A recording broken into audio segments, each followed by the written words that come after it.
Ndị be anyị ekelekwanụ m unu ọzọ n'ụbọchị uhuruchi nke taa. Asị m unu ka ụbọchị nke taa mara na anyị mma. Asị m ka nkụ ejiri ya zelu. Dịka anyị sikwa unu nkwa na Eastern News 24 na ga na-ewetara unu daily update bụ gbasịta maka ihe na-eme n'obodo anyị nọ n'ime ya, na gbasịta maka nnwere onwe nke ndị Igbo. Unu n'anya, onye na-afụ n'iru akwụkwọ bụ Chief Odimegbo Ojukwu, bụ onye isi n'ụlọ ọgụ nnwere onwe nke ndị Igbo.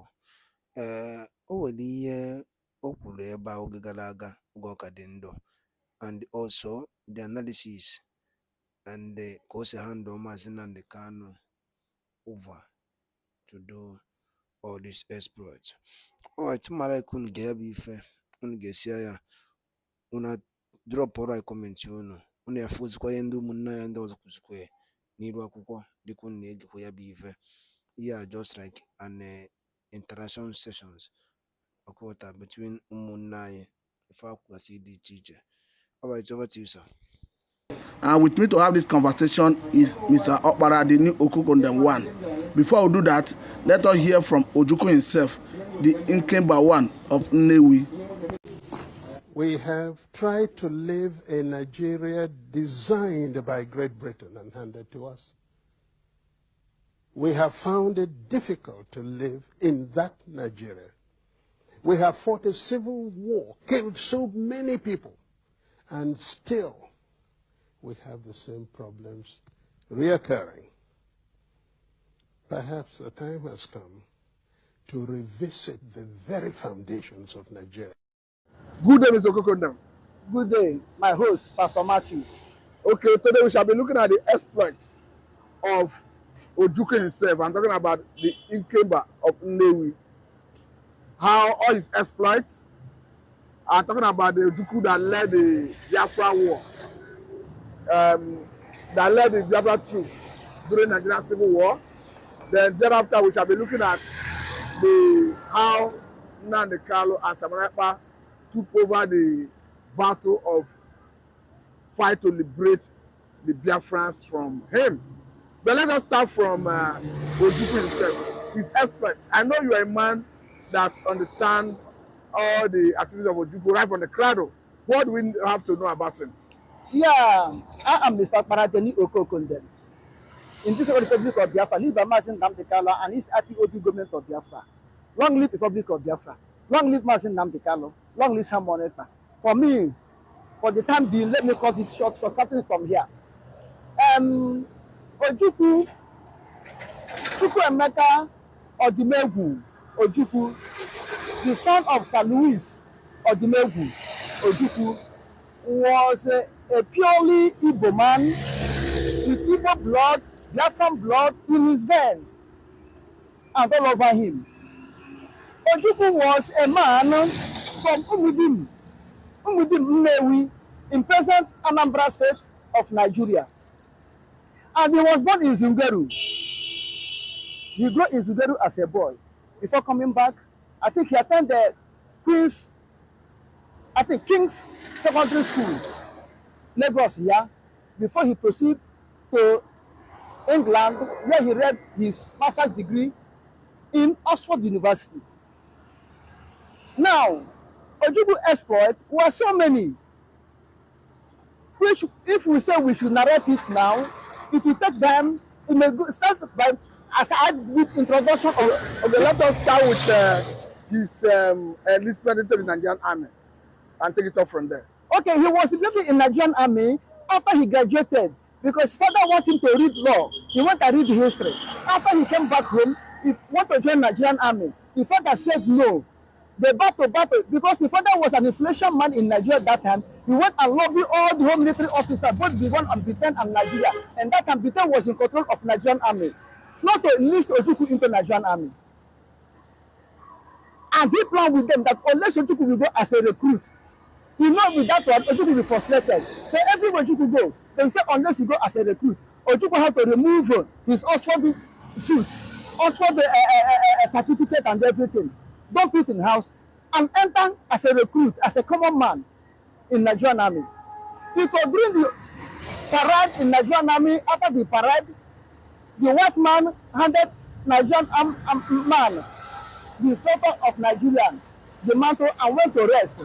When the Nigerian man came and said, instead of at ease, the man will say Achwaya. Oju came out and said, no, sir, don't insult, don't disgrace us. It's not Achwaya, it's at ease. Then the man started arguing with Ojukwu. What would you do? Ojukwu said no, stand on his feet. Said no. Then when the white man saw what happened, the white man came and started asking them what is the problem. Ojukwu, the man explained that the Nigerian man came from north, explained that Ojukwu is trying to correct him, insulting him, but it's not Achwaya, it's at ease. Ojukwu said, sir, with all respect, I call him that this what you are pronouncing is not Achwaya, it's at ease. When the man, as they start to speak, the man look at Ojukwu 2 times and calls him, who are you? Come, he bring the man aside. Then, when the man understand where Ojukwu was going, the man said, okay, there's no problem. It's Achwaya, let the man go. Then the man bring Ojukwu aside, start asking him. Ojukwu explain himself, say, Oxford University, what are you doing in Nigerian army? Where ordinary Sanda 6 in Igbo people don't like to enter army. You agree to want to enter army. He said, that, yes, that's what I want. The man said, okay, after all said and done, the man give him paper that no man should stop him again. That's what man give him paper that he's not officer's course. From officer's course, I think they give him lieutenant or so. By then, they have arranged Ojukwu and Basanjo, Benjamin Adekule, and other Nigerian army officers to go army training school in Tashi, Ghana. When they read there, the people in Ghana saw that Ojukwu is more advanced, more wiser, more everything than others. They made Ojukwu insult again in Tashi, Ghana, army school, army college, Ghana. Then Ojukwu insulted all of them and came back home. This is how Ojukwu joined Nigerian army. So at what point did Ojukwu decide to embark on civil war? Ojukwu was a lieutenant colonel before he backed on civil war. And the what made Ojukwu to back on civil war was the killing of Igbos, killing of Biafra. Because that time in the north, at first he comes from east, whether Delta, whether Middle West of that time, whether Eastern region of that time, even the people in Benue, lower Benue from this, they are part of east. Before British carved them up to north to weaken the population and the strength of east. That's why you have Igbos in Benue, Igbos in Kongi. You understand? So because they kill anybody, they kill everybody. When they see that they have hold the power, there was one Major General from Akwa Ibom, I forgot his name. They kill him at Ebute Meta, Major General. They say, nyamli, they shoot him down. So what you are saying is what led to the war. That's what you are saying. Yes. When they kill, after killing the Irosi, they can't do their own counter coup. They say Zogu Revolution was Igbo man coup. They made their own coup and killed Irosi. They went and they killed, after killing 250 soldiers recorded, apart from the one that's not recorded. They kill the north. When they kill in the north, they come down in the west, start killing. Igbos run back to east and stay. They were marching down to east. Ojukwu said no. And if it's not by the grace of God, God will use Adekule to stop the left Major General Yar'Adua. They could massacre Igbos in east. Because that time we have only one army barrack, 82 Mechanized Division, Enugu. Then, I think it was Major Njoku also commanding that Mechanized Enugu. Then go on phone Yar'Adua in Enugu to make sure they disarm all the whole Igbos. They should take force and collect that command and to make sure they disarm the whole Igbos and start killing Igbos from the barrack. This man, Benjamin Adekule, intercept the discussion and went and tell the man that the man should do what? Hand him over willingly. See what is going on, otherwise they kill the whole Igbos now. The man said, is it what's going on? Because they have what is going on. Then the man give and surrender to Adekunle took over and disarmed the whole army officers, both Yoruba, both Hausa, both Igbo, disarmed everybody and locked the ammunition. That's why they are not able to carry out. Before Ojukwu came to realize what was happening, he was the then governor of Midwest of Eastern Region, governor of Eastern Region. Well, the late Major General Ejo was governor of Midwestern Region because that time he was a major. So at what point did they get to Aburi Accord before the war? They went to Aburi Accord when all the whole settlement was nothing. Then Ankran in Ghana had to invite them. Accra? Ankran. Okay. The chief of army, the army staff. The chief of army staff, not army general staff, the third in command, because after the downfall of Kotoka, because Kotoka and Afefa took over from the civilian, and the Ankran was a retired major general in Ghana. Then when the Afefa went in, Afefa, Gowon was the head of state, Afefa was second in command. Then they went and called Ankran to come and head the army. Then after the death of Kotoka, Afefa took over as the main head of state. Then Ankara followed him. Then it was Ankara that invited them in Ghana, Aburi. Then all the whole Aburi agreement, had it been Gowon to keep Aburi agreement, this agitation or Biafra war or anything could not have happened. Obasanjo went to the Aburi Accord. David Ejo went. Gowon went. In Biafra side, Ojukwu went. This man, Mbanefo, go. This man, Chinachebe, was with them. You understand? Then after coming back to home, Gowon refused to implement the Aburi Accord because the then chief of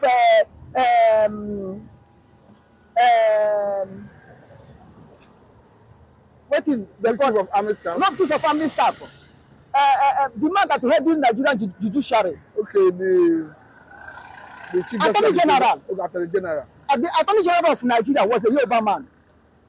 With the help of British High Commission and Awolowo, they advised Gowon not to implement Aburi Accord. Because Aburi Accord is let there be confederation. Not to go back to your region. East, go back to your region. Middle West, stay in your region. Western region, stay in your region. Let everybody contribute to the central. We have weak central government, but regional powerful government, which means as we are trying for restructuring now, and people are trying for restructuring, that's what happened there.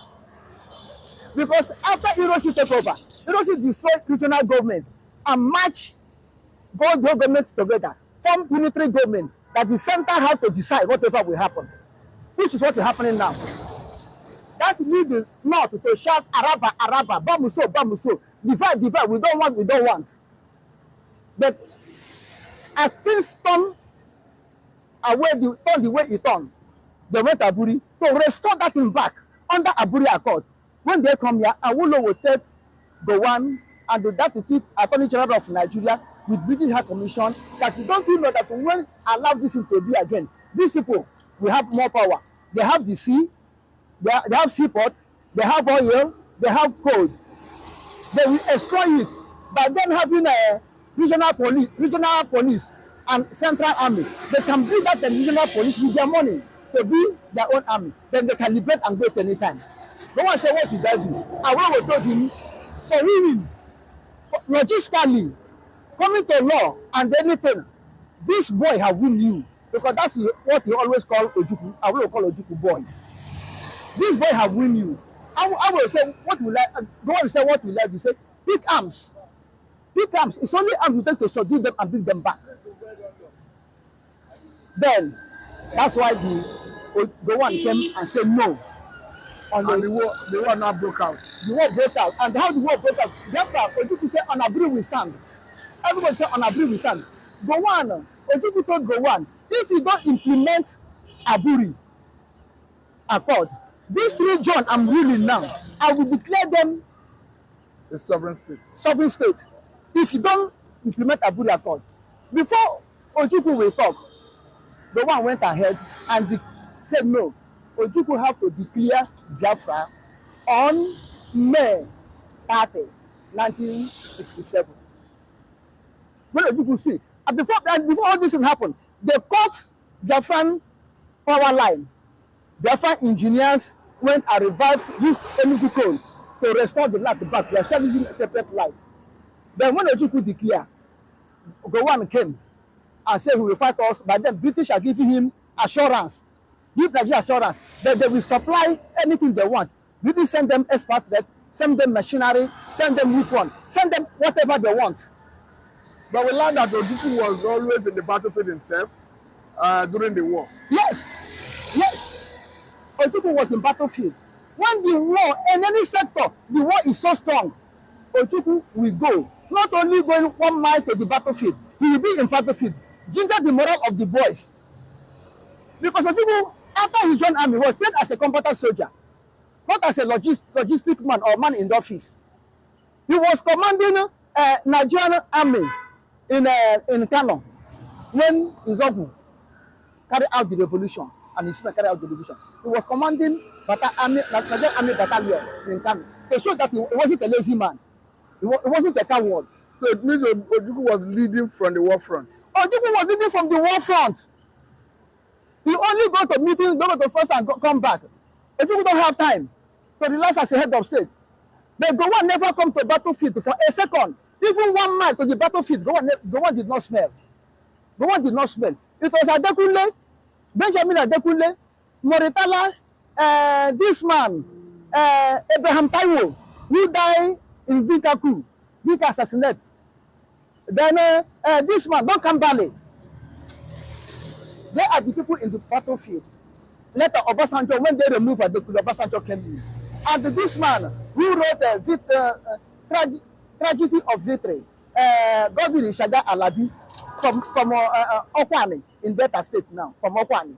But you don't know that he is an Igbo man.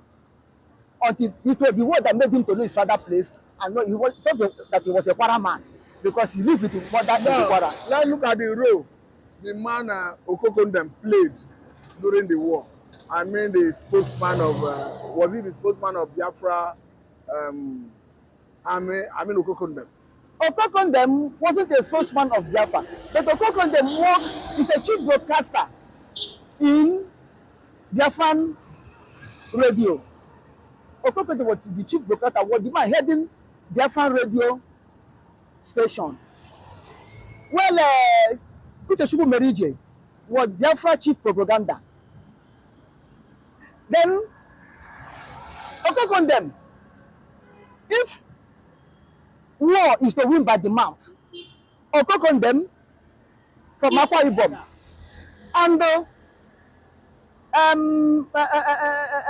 Ojukwu Merije, who have won the war for Biafra. They could have won the war for Biafra.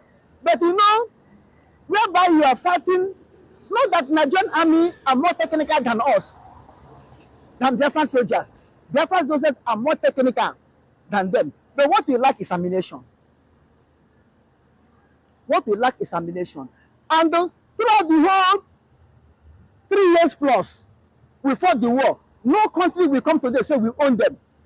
Because we understand that Ogbunigwe, as it was popularly known during that war, was developed in the course of the war. Yes, was developed in the course of the war. This is what part of the conviction. British convinced European people not to support Biafra. Not to support Biafra. Because British went and told Soviet Union, Russia, who was the head of Soviet Union, that why do you want to support these people? Because Ojukwu went there to seek for alliance to support us. They said, why do you want to support these people? Look at these people. They get their independence in 1960.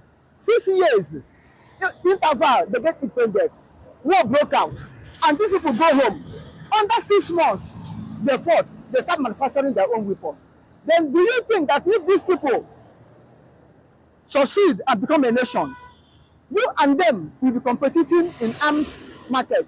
Because that time Russia depends on arms. Because all these mineral resources that Russia have got now, they haven't got it that time. They depend on iron, metal work, arms. That's where Russia depend. They were the best producers of tank apart from German. AK-47, we know that is from them. Now AK-49 is from them. They are good in rifle. Apart from Israel that produce a cruiser, it was only Israeli cruiser that can compete with the Russian rifle.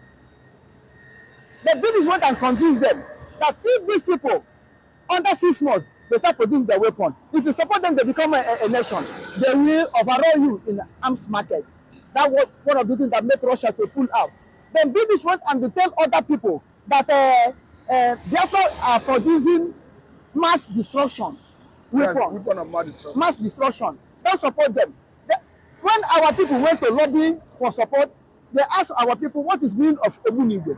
Our people say killing in mass. They say, that thing that British told them is true. That these people will produce weapons to wipe away the whole world. They said no. Omunigwe, and Omunigwe made the world to last, to sustain. We produce our own AK-47, our own rifle. We produce it. We produce our own Omunigwe. The last one we produce, therefore produce, that we are test, but to put in operation, is the one we call flying Omunigwe. Flying Omunigwe, just like a missile. You will stay here now and operate it. From here, it may land into, in this order, it may land to Osho, or Ondo, or Oyo, and destroy anything destroyable. But that one, we're about to use it before the war come to an end. You see, that we produce. Even okay, how did the war come to an end? The war come to an end when Russia used one type of missile, one type of artillery. That artillery, it bounced 3 times. When it lands here, boom, it will explode. Then the next one, it may land at the Bega, explode. The next one, it may land at Shagamu, explode. They are 3 in one release. Boom, boom, boom. And as they explode, it has chemical content that anybody that breathe in will be suffocating. Even though if it not touch you, as the air is spreading, whosoever, whether military or even animals, the thing will be spreading. And the military, any living thing held it. That one will be suffocating. Blood will come out from eyes, from nose, from mouth, from ear, from anus, from reproduction organ, whether male or female. Blood will come out from any space. So this will make our people to be weakened. Before we will import mask, before we import mask from North Korea, the thing have weakened our people, weakened our soldiers. We continue withdrawing, until finally Luguta fell. When Luguta fell, withdrawing until this territory called Olo, so they call Olo North Town, and Olo Northeast, Idato South, Idato North, all this area. In all this period, you are saying, where were Ojukwu? How was he coordinating the war? Ojukwu was still saying and coordinating the war until finally, the people that support Biafra, Tanzanian, Ivory Coast, Gabon, Zambia, and the Haiti, and the other prominent Igbo people, like Philip Effian, second in command. This Chinua Achebe,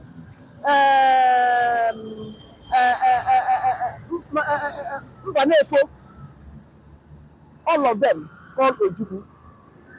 They arranged with the first government because General de Gaulle gave us moral support and allow us to use his territory to have relief. Like in Gabon, we use Gabon to have relief. In Ivory Coast, we use Ivory Coast. When our weapon land in Ivory Coast, we collect it. We use it to shift it. And that weapon is once in a while is coming in. So we mostly based on our local production. Because finally, Ojukwu now They agree, including Britain. They agree that Ojukwu should go to exile in Ivory Coast. Ojukwu refused to go. Philip Effian called Ojukwu, you have to leave. If you don't leave, if this boy seen you, they will go on suicide mission, continue dying. The people are dying. Our people, boys are dying. Ojukwu leave. Then all of them agree that Ojukwu should hand over to Philip Effiong. After he leaves, then Philip Effiong will come for negotiation of the war to come to an end. Then after Ojukwu leave, then the flag Ojukwu used, the name of that flag, the last flight of Biafra. That's the last flight and the cargo that led to Biafra. Meanwhile, Biafra airport was the busiest airport in the world that time, because in one night, more than 50 planes land in Biafra. What were they coming to do? They are bringing relief from Gabon and bringing other things from Africa and to us. Every night, more than 50 planes land and take over without any signal, without any light, without nothing. That's why the Biafran pilots that time are the best pilots in the world. In the airport, which federal government build the express road to join Uli Airport so that there be no trace of Biafran development or what Biafra have done in the war. Okay, now let us look at after the war. We understand that it was declared that no victor, no vanquish. No vanquish. This is why the situation today. No, you see, really, the war was declared no victor, no vanquish, and when Philip Effiong, they are negotiating with Obasanjo in Nnewi. The people came to Nnewi to negotiate the end of the war. Philip Effiong did not say that Biafra were surrendering or we are tired of fighting. But Philip Effiong said, for the sake of peace to reign, let this hostility stop. He did not say, we Biafra surrendering. He said, let this hostility stop. It was then he reached agreement with Obasanjo. Obasanjo take Philip Effiong, Mbanefo, and I think other people also. Okay, that is why Obasanjo wrote that book, My Command. My Command. Because Obasanjo was the last army commander that reached Olo, that captured Radio Biafra in Uruala, is that or not? Then Obasanjo lead them to Gowan. On the final conclusion, they still write, let the hostility come to an end. Let the hostility come to an end because of, for the sake of peace. They did not write that Biafra surrender. Okay, now Nigeria win Biafra. This is why Ojukwu came. Gowan came and said, no victor, no vanquish. But no victor, no vanquish. Indirectly, there's a victor, there's a vanquish. Because we return back to Nigeria. Biafra return back to Nigeria. And if you come to international law, he said that any nation fight for their liberation, and we are brought back to the nation they don't want to be. They were brought back by force into that nation, to be in that nation. After 30 years. So that is in international law. No. After 30 years, if the leader is still alive, they can rise up to agitate for their freedom to go, but not with war again. Not with the war gun again. Okay, is that where Nnamdi Kanu came in? Nnamdi Kanu, he don't came in fourth of all. It was Ojukwu that came in. Okay. Or was it that came in? That time Ojukwu have returned back from exile. In 1999, because Ojukwu was alive when this started. 1999, Ojukwu, Obasanjo regime, Ojukwu hand over. Because that time, it had been more than 30 years. But let us understand, did Owazirike get consultation with Ojukwu before he started? Yes, Owazirike get consultation with Ojukwu. Ojukwu back him up. Because Ojukwu gave him most of the documents that he was using, different documents. And I think in the same 2002 or 2001, Ojukwu and Owazirike went to America to commission Biafra House in America. They commissioned it in America. But along the line, when Owazirike saw little temptation. So invariably, Ojukwu actually handed over to Owazirike. Let us say the truth. But Owazirike fuck up. Collect money. But that one is allegation. Not allegation. Owazirike did it. I am Okokondem. Mr. Akmadini Okokondem telling you, Owazirike collect it. Because Ohaneze Igbo politician want to use it as political agitator. They deceive Owazirike. Really, Owazirike was deceived. They went and told Owazirike in the prison, because Owazirike spent almost a year. They went and told Owazirike in the prison that You are people, you are fighting with them, they are forsaking you. All of them have collected money and turn the back. You will die here. And really, Owazike may die here, may die there. Because that time Kofi Annan was Secretary General of United Nations. Owazike carried document he wrote for restoration of Biafra. Give Kofi Annan. Kofi Annan carry am go give Nigerian government. They know what they settled. Kofi Annan carry the documents or the petitions or notification Owazike wrote to the United Nations, dump in Ghana. It did not reach the United Nations.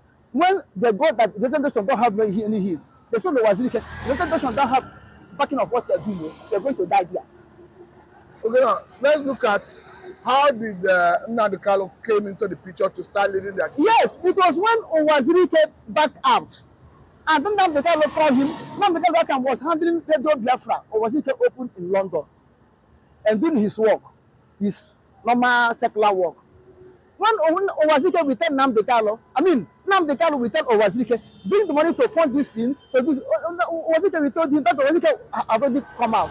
And you know these people, the money we are using are their money. And there's no way I can transfer money again. And so that. When Nnamdi Kanu find out that Owazike have succumbed to Nigerian pressure, have turned his back to what he started, Nnamdi Kanu have to pick up that Radio Biafra, run it by himself with 5 people. With 5 people, run it by himself, and using his money that he earned as a salary, running those things. From there, Nnamdi Kanu build up. When Nnamdi Kanu build up and take over fully, and they change it from Mozob to indigenous people of Biafra, then Nnamdi Kanu have to go to the United Nations and register direct. He registered direct.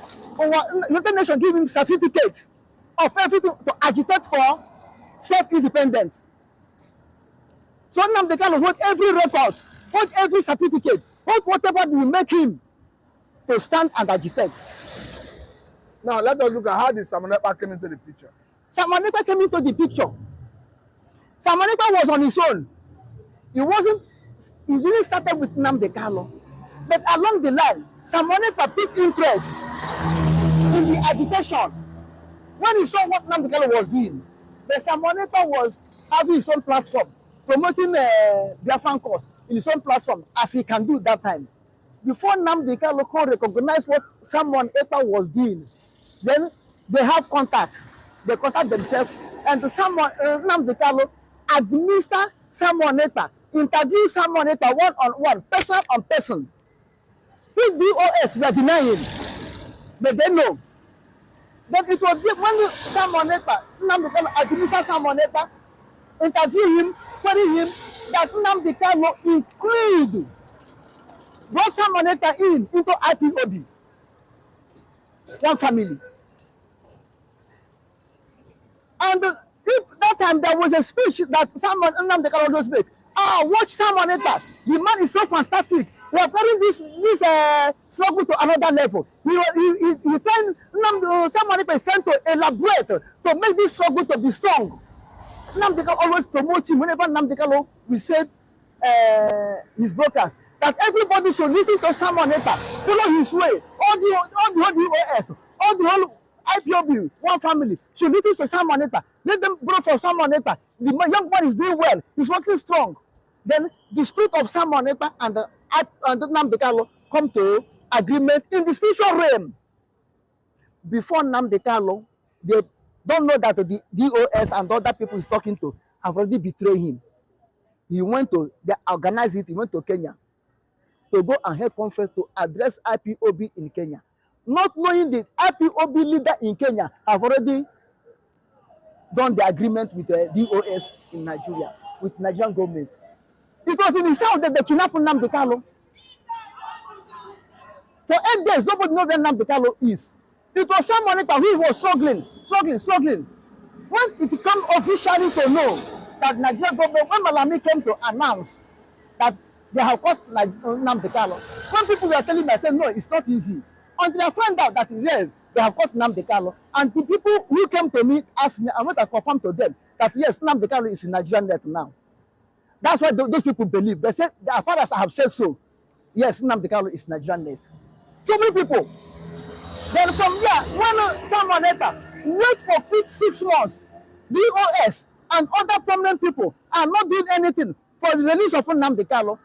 Then someone Ekpa. Nke bụ onye ọma na-esoro anyị akwa ịtọrọ ntị n'ala ọfụma gbasịta maka ife nwanne anyị nwoke kwuru n'elu akwụkwọ a n'ụbọchị uhuruchi nke taa na Eastern News 24 bụ ebe anyị si wee dewetara ya bụ nnukwu ozi dị oke mkpa gbasịta maka ihe na-eme n'ala Igbo ana gbasịta maka nwere onwe na-azọ. Nwanne nwoke bụkwa nna anyị, o kwuru ya dịka o si wee dị, ọ rụtasịrị aka ebe dị iche iche nke mmụtakwuru ihe wee maa n'ụwa bụ onye ọbụla ji ihe nwata wenye ya elu akarubeghị iro n'oge eme gịnị n'oge weta ya, mana ọ bụ irubula okwu. Ife a na-eme ndị Igbo, ife a na-eme ụmụ Chineke, ife a na-eme ndị Biafra adịgo mma nke itinye ya ọnụ ka mara ife a ga-ebe ya, maka ya bụ ife adịlọ mma. O nwere ife ndị Igbo melụ and nwere ife ụmụ Biafra melụ. Mmadụ si na ọ chọziri ịnọrọ onwe ya ọbụla esen, o nwere ife a na-akpọ dialogue ana onye tebụl wee kọwaa wee chịkọọ wee maa ka e esi mee ka ife wee dị mma, ọ bụla ịgba egbe, ọ bụla igbu mmadụ.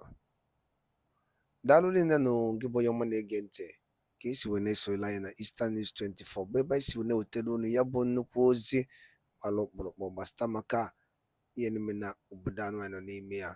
Anyị si na Chukwu oke abịa ma gị ga nọrọ ncha niile n'ofu dịka unu na-alụ ahụ unu ka wee na-esonyere anyị n'iru akwụkwọ Eastern News n'ọnụ ya dịka echi na echi ada agwụ na Chukwu oke abịa ma ga nọrọ ncha niile dịka ị na-ashịa ya ka o ritekwa ụmụnne anyị ndị ọzọ aka. Nwa daalụ niile na ụmụnne m ka emesịa n'ụmụ Igbo.